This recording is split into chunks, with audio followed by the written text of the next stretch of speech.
這是一起震驚全球的女明星遇害事件，主角是死於家中的韓國一線明星崔雪莉。警方認定其為自殺，但網友卻扒出了她生前繪制的6幅畫，這些畫作均以第一人稱視角呈現，畫面核心是一條小褲子，而褲子上還沾有疑似精液的髒東西。隨着網民深入挖掘，一個令人震驚的真相逐漸浮出水面。這位看似風光無限的韓國頂流女星，生活實則充滿了難以想象的痛苦與折磨。看過相關韓國電影的人或許知曉，韓國社會對女性的壓迫根深蒂固，即便身為頂流女星，也可能淪為財閥高官們的取樂工具。不僅如此，這些女星還需承擔對外文化傳播的職責，成為被互相贈予的工具人。有報道稱，韓國 60% 的演員曾被要求向有地位的人士提供特殊服務，其中 12% 直接承認有過陪睡行为。不難想象，在這樣的環境下，所謂正義不過是一句空談。此次事件的女主角名叫崔雪莉，喜愛韓劇的觀眾對她想必並不陌生，她曾出演經典韓劇《致美麗的你》。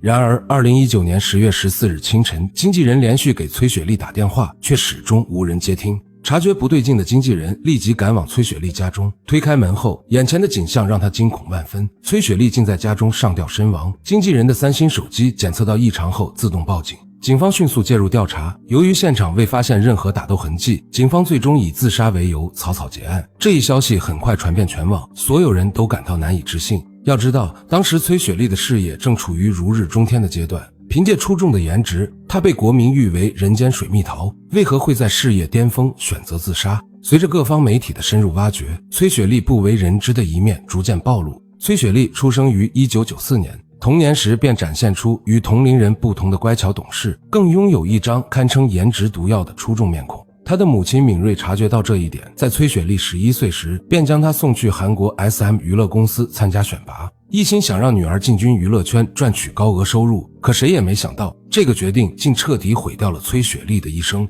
起初崔母只是抱着試一試的心態，未曾想崔雪莉在眾多競爭者中脫穎而出，成功成為 SM 娛樂公司的練習生。2009年，崔雪莉正式加入韓國流行舞蹈組合，此後星途一路坦蕩，電影、廣告邀約不斷，同時收穫了海量粉絲。SM 娛樂公司也動用大量資源力捧，將她打造成韓國一線女演員。彼時的崔雪莉事業看似順風順水，前程似錦。然而2013年8月，她的人生迎來了致命轉折。她在社交媒體上公開了與比自己大14歲的歌手崔子的戀情。在韓國，一線女演員公開戀情幾乎等同於斷送演藝生涯。崔雪莉作為國民女神，一旦讓粉絲知曉她屬於他人，便會徹底失去粉絲心中的想象空間。消息曝光後，大量網友開始在網上對崔雪莉發起攻擊，看到她去醫院就造謠她懷孕，看到她與經紀人進入酒店便揣測兩人開房。網絡上充斥着對她的惡意詆毀。年僅20歲的崔雪莉承受着巨大的精神壓力。更令人無奈的是，2014年7月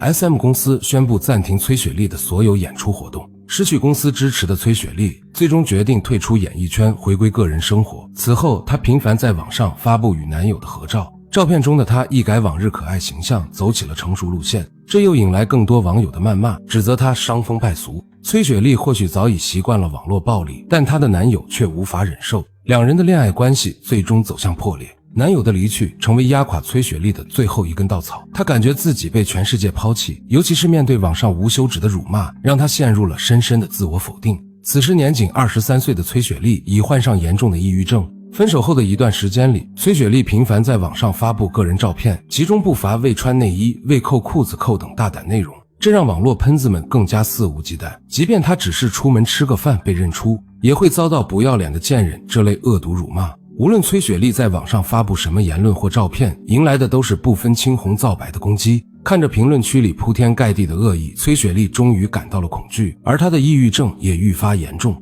走投無路的她曾向昔日的 SM 娛樂公司求助，希望對方能幫忙處理網絡暴力問題。可公司早已過河拆橋，失去利用價值的崔雪莉根本得不到絲毫重視。此後，崔雪莉的精神狀態愈發不對勁。她曾在一次直播中突然崩潰大哭，能清晰看出她已被网絡暴力折磨的極度恐懼。案發前幾天，崔雪莉在半夜開啟直播，一邊哭一邊哀求大家停止網暴。我也是一個女人，也想過正常的生活，求你們放過我吧。可這番哀求並未換來同情。幾天後，她便被發現死於家中。官方給出的結論是，崔雪莉因無法承受網絡暴力而選擇自殺，但事實果真如此嗎？要知道這是在韓國，而崔雪莉是韓國女星，眾所周知，韓國女星的名氣越大，背後付出的犧牲可能就越多，能否出名，很大程度上取決於外貌與工作態度，而這裡的工作態度並非針對公司，而是伺候背後的大佬。有報道稱，崔雪莉從进入娛樂圈之初就已淪為財閥們的享樂工具，只是礙於對方勢力龐大，此事才未被公開。後來有人發現了崔雪莉的另一個社交賬號，裡面大多是她的寫實畫作，這些畫作均為女性坐姿低頭的視角，核心元素是6條花紋、顏色各不相同的小褲子，其中前2幅的褲子上能看到明顯的髒污痕迹，後4幅則沒有。這不禁讓人聯想到同為韓國女星的張紫妍，她在自殺遺言中寫道：每次穿上新衣服，我都知道自己又要去接客了，就連父母的忌日也不例外。因此不少人推測，崔雪莉或许與張紫妍有着相似的遭遇，她故意公開戀情，或許是想以此逼迫公司解約，逃離財閥的控制。可讓她沒想到的是，解約後迎來的卻是鋪天蓋地的網絡暴力，噴子們一步步將她逼上了絕路。更令人唏噓的是，崔雪莉遇害後，她的好友具荷拉在直播中表達了对她的哀悼，並表示我一定会好好活下去。可让人意外的是，没过几天，具荷拉也在家中被发现自杀身亡。